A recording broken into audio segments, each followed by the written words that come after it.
السلام عليكم أيها الرائعون. بداية ندعوكم للاشتراك ليصلكم كل جديد. الخيار بيدك، ما الذي تريده؟ التعاسة أم السعادة؟ الضعف أم القوة؟ الفشل أم النجاح؟ التفكير الإيجابي أم التفكير السلبي؟ اختر ما شئت. سبحان الله والحمد لله ولا إله إلا الله والله أكبر ولا حول ولا قوة إلا بالله العلي العظيم. سبحان الله والحمد لله ولا إله إلا الله والله أكبر ولا حول ولا قوة إلا بالله العلي العظيم. سبحان الله والحمد لله ولا إله إلا الله والله أكبر ولا حول ولا قوة إلا بالله العلي العظيم.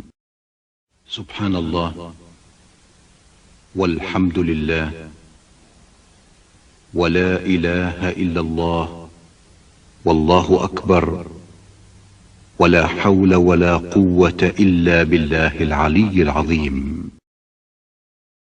سبحان الله والحمد لله ولا إله إلا الله والله أكبر ولا حول ولا قوة إلا بالله العلي العظيم.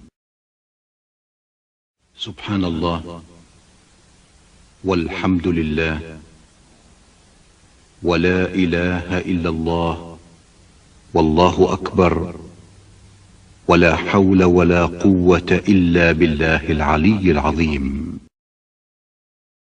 سبحان الله والحمد لله ولا إله إلا الله والله أكبر ولا حول ولا قوة إلا بالله العلي العظيم.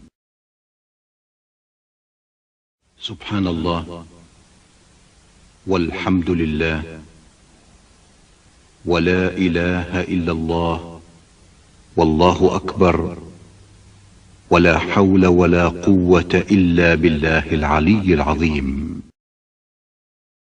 سبحان الله والحمد لله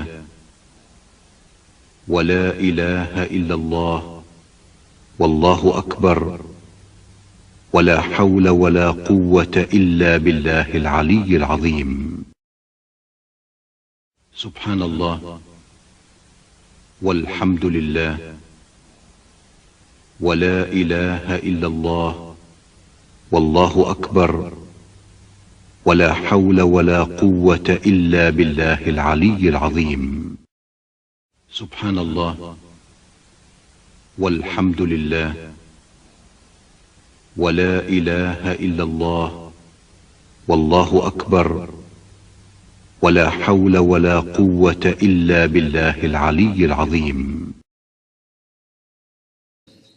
أريد فقط منك أن تدون أهم المعلومات. الذي يسمع فقط يحصل على 30% فائدة، الذي يسمع ويدون يحصل على 50%، والذي يسمع ويدون ويطبق يحصل على قرابة 80 إلى 90% فائدة. لا تسمع فقط، دون، تفاعل، طبق. هذا سلوك الناجحين المؤثرين في أنفسهم وغيرهم.